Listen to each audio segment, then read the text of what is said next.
بسم اللہ الرحمن الرحیم۔ نحوی ترکیب کا ایک اور سبق، چونکہ بڑے قیمتی ضابطے اب چل رہے ہیں جار مجرور کے، اس لیے بڑی توجہ سے سننے کی اور سمجھنے کی ضرورت ہے۔ آپ میں سے جو ناظرین نئے ہیں تو وہ یہاں سے دیکھنے کے بجائے ان سے پہلے کے جو ویڈیوز ہیں ان کو ملاحظہ کر لیں تو بات اچھی طریقے سے سمجھ میں آئے گی۔ آج کا سبق شروع ہوگا۔ ترکیب ہم لکھیں گے زید فی الدار۔ زید کو ہم کیا بنائیں گے؟ مرفوع لفظاً مبتدا۔ ہم نے اس کو مرفوع کیوں بنایا؟ اس لیے کہ مبتدا ہمیشہ مرفوع ہوتا ہے۔ لفظاً کیوں؟ اس لیے کہ ہم اس پر رفع کا تلفظ کریں گے زیدن۔ اور مبتدا ہم نے کیوں بنایا؟ اس لیے کہ یہ ایک جملہ ہے۔ جملہ اگر اسم سے شروع ہو تو اس کے پہلے جز کو ہم مبتدا بناتے ہیں۔ پہلی وجہ تو یہ ہے۔ دوسری وجہ یہ ہے کہ زید معرفہ ہے اور بعد والا جملہ یہ نکرہ ہوگا، اور جب ایک جگہ پر معرفہ اور نکرہ جمع ہو جائیں تو جو معرفہ ہوتا ہے ہم اسے مبتدا بناتے ہیں، تو اس لیے ہم نے اسے بنایا مرفوع لفظاً مبتدا۔ اچھا، اب جو ہماری اصل بحث تھی جار مجرور کی وہ شروع ہوگی۔ فی حرف جر، یا ہم اسے جارہ بھی کہہ سکتے ہیں، کچھ لوگ حرف جر کہتے ہیں، کچھ جارہ کہتے ہیں۔ ہم کہیں گے فی حرف جر، اور الدار یہ ہوگا مجرور لفظاً، اس لیے کہ حرف جر یہ جارہ ہوتا ہے، اپنے بعد والے کو جر دیتا ہے، تو یہ ہوا مجرور۔ اور لفظاً کیوں؟ اس لیے کہ ہم اس پر کسرے کا تلفظ کریں گے، فی الداری۔ اچھا، اب آتے ہیں اصل بحث کی طرف، کہ جب عبارت میں جار مجرور آ گئے تو سب سے پہلا کام یہ ہے کہ ہم اس کا متعلق تلاش کریں گے۔ اب ہم جب دیکھ رہے ہیں کہ یہاں پر تو کوئی متعلق نہیں ہے، اور ہم نے پیچھے پڑھا ہے کہ 8 چیزوں میں سے کوئی ایک متعلق ہو سکتا ہے۔ وہ 8 چیزیں آپ کے ذہن میں ہوگی۔ فعل ہوتا ہے، مصدر ہے، اسم فاعل، اسم مفعول، صفت مشبہ، اسم تفضیل، اور مبالغے کے صیغے بھی ہوتے ہیں، اور اسم فعل وغیرہ ہوتے ہیں۔ تو ان 8 میں سے اگر کوئی ہو تو ہم فی الدار یعنی جار مجرور کو اس سے جوڑ دیں گے، لیکن ہم نے دیکھا کہ عبارت میں ان 8 میں سے کوئی بھی موجود نہیں ہے، تو اب کیا کریں گے؟ ہم ایک محذوف نکالیں گے۔ تو ہم اب محذوف نکالتے ہیں۔ پھر سوال پیدا ہوگا محذوف کیا نکالیں گے، کون سا فعل نکالیں گے؟ تو یاد رکھیں کہ ہم افعال عامہ جو کہ مشہور 4 ہیں ان میں سے کوئی ایک فعل نکالیں گے۔ وہ کون کون سے ہیں؟ پچھلی ویڈیو میں آپ نے ملاحظہ کیا ہوگا، کون ہے، ثبوت ہے، حصول ہے اور وجود، یہ 4 افعال ہیں جو افعال عامہ کہلاتے ہیں۔ ان میں سے ہم کسی ایک کو محذوف مانیں گے۔ اچھا، اب کیا نکالیں گے؟ فعل نکالیں گے یا اسم نکالیں گے؟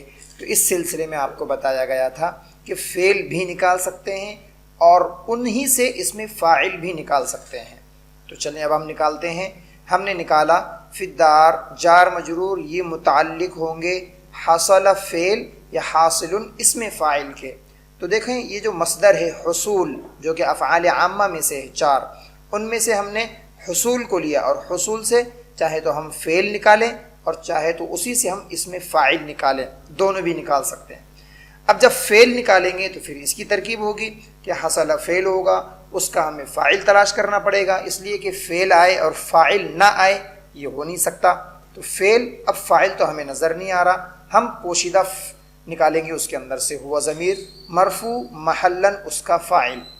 مرفوع کیوں؟ اس لیے کہ فاعل ہمیشہ مرفوع ہوتا ہے۔ محلاً کیوں؟ اس لیے کہ ضمیر ہے اور ضمیر کا اعراب ہمیشہ محلاً آتا ہے، لفظاً نہیں، اس لیے مرفوع محلاً اور فاعل۔ فاعل کیوں؟ اس لیے کہ فعل آیا، اسے فاعل کی ضرورت تھی۔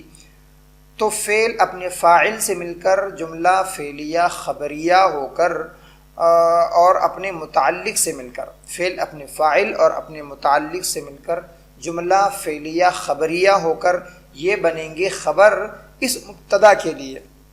اور اگر ہم حاصل نکالتے ہیں، یعنی ہم حصل کے بجائے حاصل محذوف نکالتے ہیں، تو ترکیب سیم ہوگی، فرق صرف ایک ہوگا کہ یہاں پہ ہم نے حصل کا فاعل نکالا تھا ہوا، یہاں بھی حاصل اسم فاعل کو بھی فاعل چاہیے، ہم اس کا فاعل بھی نکالیں گے۔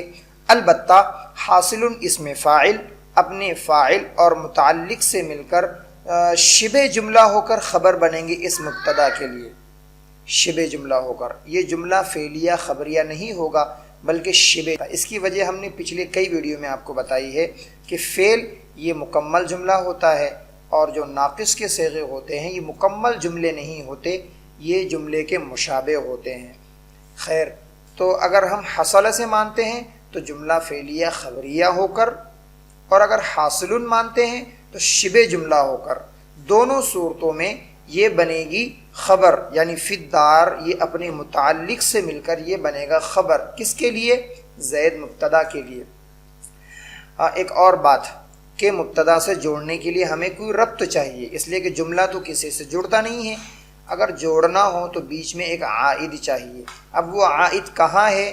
تو جی وہ حصل کے اندر ہوا ضمیر مرفوع محلاً اس کا فاعل ہے جو لوٹ رہا ہے زیدن کی طرف، یا حاصل کے اندر پوشیدہ فاعل ہے جو لوٹ رہا ہے اس مبتدا کی جانب۔ تو اب ہم نے اسے بنا دیا خبر، پھر آگے مبتدا اپنی خبر سے مل کر جملہ اسمیہ خبریہ ہوگا۔ زید فی الدار، زید گھر میں ہے،